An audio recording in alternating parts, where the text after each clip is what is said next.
marka aan arkay wadooyinka oo faaruq ah dadka oo dhanna ay ku jiraan guryahooda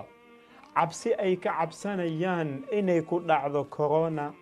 ayaa waxaan dareema waxay tahay qiimaha ay leedahay noloshan